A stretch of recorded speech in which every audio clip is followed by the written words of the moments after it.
selesai juga. Nah, kalau gini kan bisa mulai. Halo guys, balik lagi dengan aku, Fa. Loh, tanganku kenapa ini? Loh, wajahku juga kenapa ini? Wah, kalau gini wajahku nggak ganteng dong. Harus kubersihin dulu nih. Oke guys, balik lagi dengan aku, Fadil. Sudah ganteng kan? Nah, di sini aku sudah di SMA, lebih tepatnya di SMA Negeri 1 Salatiga, di kelas IPS 3.6 dengan absen 12. Nah, di sini aku tidak akan membahas tentang matematika seperti video sebelumnya, tapi aku akan membahas tentang daerah perminatan. Nah, di sini yang akan aku bahas adalah runtuhnya Uni Soviet. Sebelum dimulai, pasti kalian bertanya-tanya, apa sih Uni Soviet itu?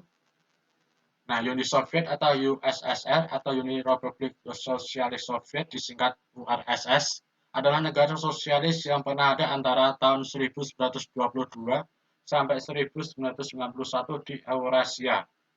Di Uni Soviet dibentuk karena adanya peristiwa kekalahan Rusia dalam berbagai perang yang membuat Lenin pemimpinan golongan Bolshevik membuat Dewan Komunis Rakyat. Kemudian pada tanggal 1918, Lenin memproklamasikan berdirinya Republik Uni Soviet dengan ibu kota di Moskow, dengan paham yang dianut adalah komunisme yang memadukan ajaran Marxisme dan Leninisme. Jadi kalian sudah sedikit tahu tentang Uni Soviet kan? Nah, sekarang kita berlanjut ke materi selanjutnya. Nah, yang materi yang akan kita bahas selanjutnya adalah kronologi runtuhnya Uni Soviet, latar belakang runtuhnya Uni Soviet, tokohnya yang terlibat dengan Uni Soviet, dampak runtuhnya Uni Soviet bagi dunia dan Indonesia. Nah, kita capcus aja ke materi pertama. Kronologi bubarnya Uni Soviet. Nah, yang itu dimulai bubarnya Uni Soviet dimulai pada tanggal Maret 1985. Terjadi Politbiro mengangkat Mikhail Gorbachev sebagai Sekretaris Jenderal. Dilanjutkan pada tanggal 31 Maret 1991, Fakta Wasana di situ dibubarkan ya. Pada tanggal 19 Agustus 1991, terjadi kudeta di Uni Soviet.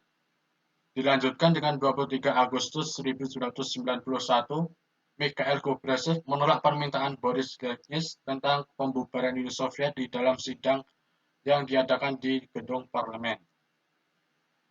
Selanjutnya dilanjutkan pada tanggal 24 Agustus 1991, kantor berita Reuters memberitakan pernyataan Mikhail Gorbachev bahwa ia mengundurkan diri sebagai Sekretaris Jenderal Partai Komunis dan menyatakan partai dibubarkan.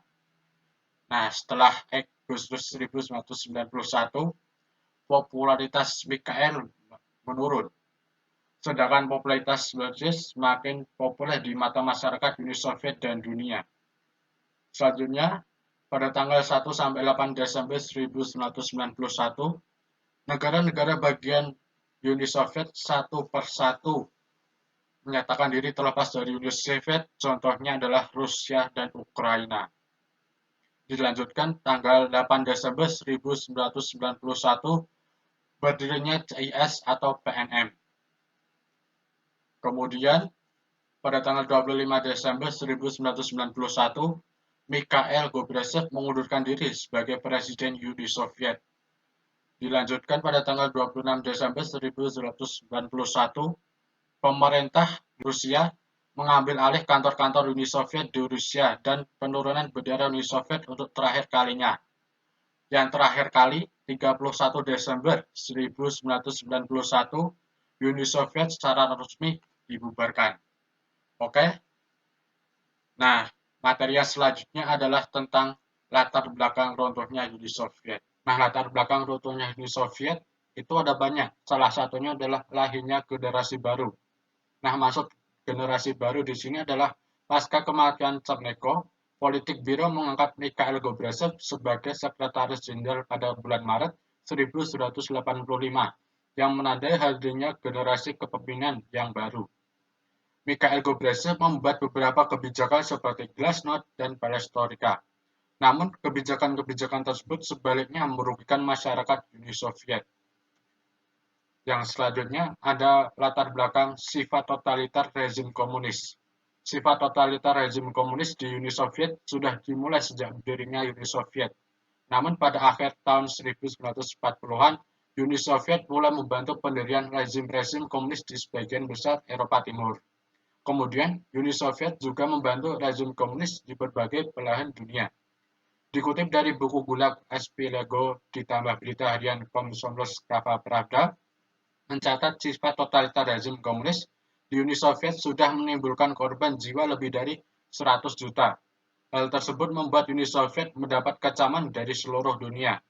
Yang selanjutnya adalah keterbukaan informasi. Nah, yang maksud dari keterbukaan informasi ini adalah kebijakan Glasnost. Nah, maksud dari kebijakan Glasnost adalah kebijakan yang dibuat oleh Mikhail Gorbachev dengan maksud menghapus sistem pemeriksaan terhadap media massa, film, tulisan-tulisan, drama, dan lainnya. Akibat kebijakan ini, media di Uni Soviet pun mulai berani memberitakan berbagai permasalahan yang dihadapi oleh negara, baik di bidang ekonomi ataupun politik, yang sebelumnya selalu ditutupi oleh pemerintah, sehingga menimbulkan oposisi dan munculnya sistem kapitalis baru. Yang selanjutnya adalah krisis ekonomi. Nah, krisis ekonomi ini dimulai dengan modal awal yang digunakan oleh Uni Soviet untuk perkembangan dinilai tidak seimbang dengan peningkatan kekuatan ekonomi. Yang kedua adalah perang berkepanjangan dan mengharuskan mengeluarkan uang untuk memperkuat tentara. Yang ketiga adalah banyaknya tindak pidana korupsi yang dilakukan oleh pejabat-pejabat tinggi Uni Soviet. Yang keempat adalah mengalami inflasi karena kenaikan upah didukung pencetakan uang. Yang kelima adalah kebijakan yang dibuat oleh Mikhail Gorbachev seperti yang tadi itu. Yang terakhir adalah utang yang semakin bertambah. Nah, latar belakang yang selanjutnya adalah bubarnya Pakta Warszawa. Nah, maksud Pakta Warszawa di sini adalah aliansi militer negara-negara blok timur di Eropa Timur yang didirikan saat Perang Dingin. Nah, negara-negaranya adalah seperti Uni Soviet, Polandia, Timor Timur, Cekoslovakia, Bulgaria, Hungaria, Romania. Nah, tujuan pendirian Pakta Warszawa yaitu mengantisipasi kemungkinan ancaman aliansi North Atlantic Treaty Organization atau NATO yang dimotoi Amerika Serikat. Setelah Perang Dingin usai, seiring bubarnya Uni Soviet, Pakta Warszawa pun bubar pada 31 Maret 1991. Yang selanjutnya adalah adanya heterogenitas etnis. Nah, maksud heterogenitas etnis di sini adalah sejarah menunjukkan bahwa Uni Soviet merupakan wujud ekspansi dan kolonisasi Rusia yang panjang selama berabad-abad. Heterogenitas budaya etnis itu tidak mendapat posisi yang wajar dalam konfigurasi Uni Soviet, sementara budaya Rusia terlalu dominan karena proses rusifikasi.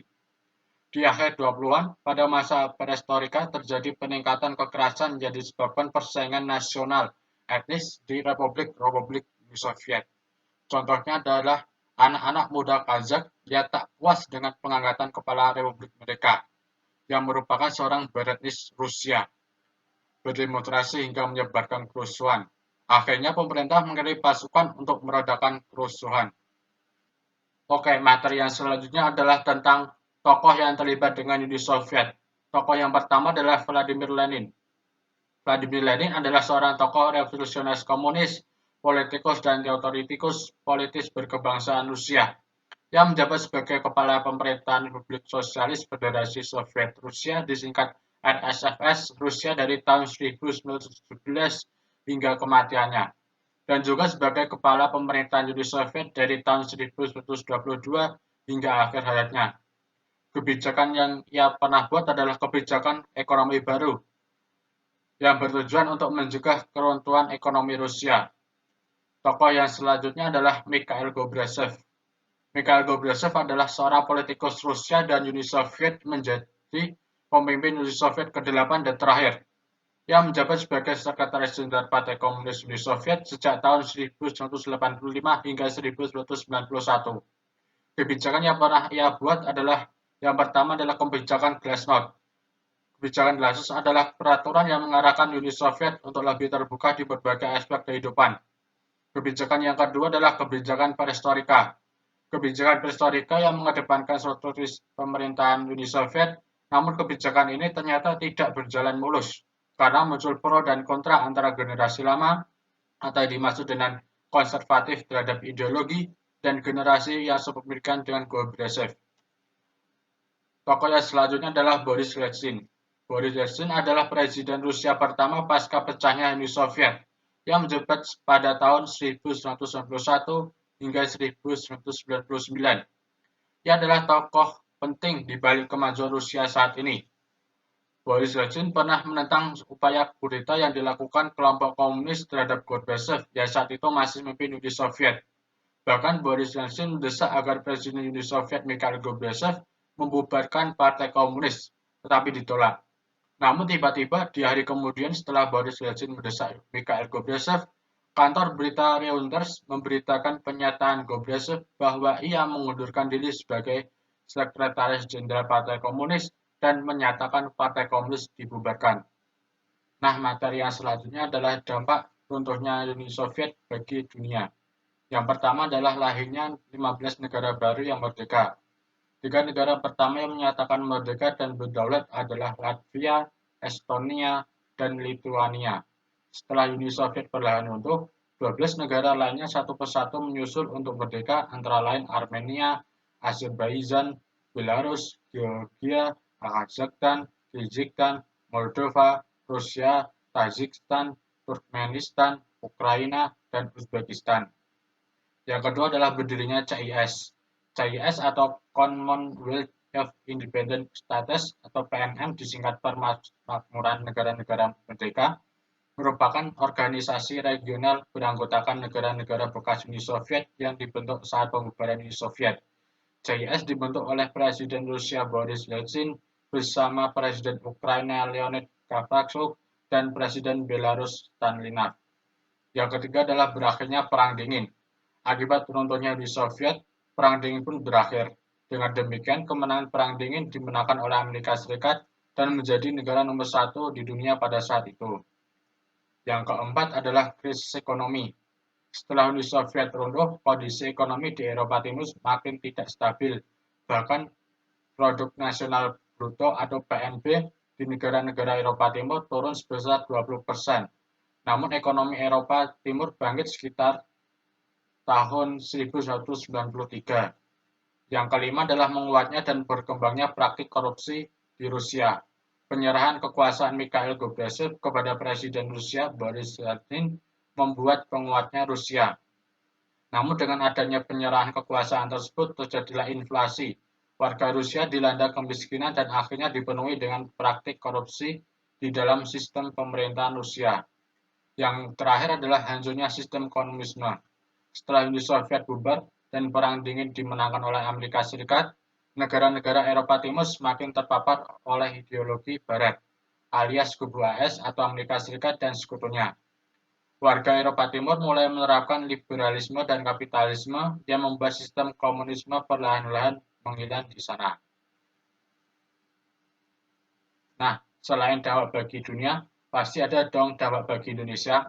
Dampak yang pertama adalah terjun ke perdagangan bebas. Berkembangnya sistem liberalisme membawa dampak positif bagi Indonesia. Contohnya mendorong Indonesia untuk masuk ke perdagangan bebas di mana negara-negara bisa bebas ekspor dan impor. Yang kedua adalah berkembangnya liberalisme dan kapitalisme. Kapitalisme di Indonesia sejatinya sudah ada sejak awal Orde Baru, lebih tepatnya sekitar 1966. Kebijakan kala itu memang cenderung mengarah ke barat, di mana terkenal sebagai kapitalis dan liberalis. Nah, itu dia yang bisa saya sampaikan. Jadi kita dapat simpulkan bahwa yang membuat bubarnya Uni Soviet adalah lahirnya generasi baru, sifat totalitarisme, keterbukaan informasi, krisis ekonomi, bubarnya Pakta Wasana, dan heterogenitas etnis. Tokoh yang berperan dalam Uni Soviet adalah Vladimir Lenin, Mikhail Gorbachev, dan Boris Yeltsin. Bubarnya Uni Soviet ini juga berdampak bagi dunia dan berdampak bagi negara kita, yaitu Indonesia. Oke, itu saja yang bisa saya sampaikan. Mohon maaf jika ada tutur kata yang salah. Jika ada pertanyaan bisa komen di bawah. Dan jangan lupa subscribe, like, dan share. Sekian dari saya. Terima kasih. Bye.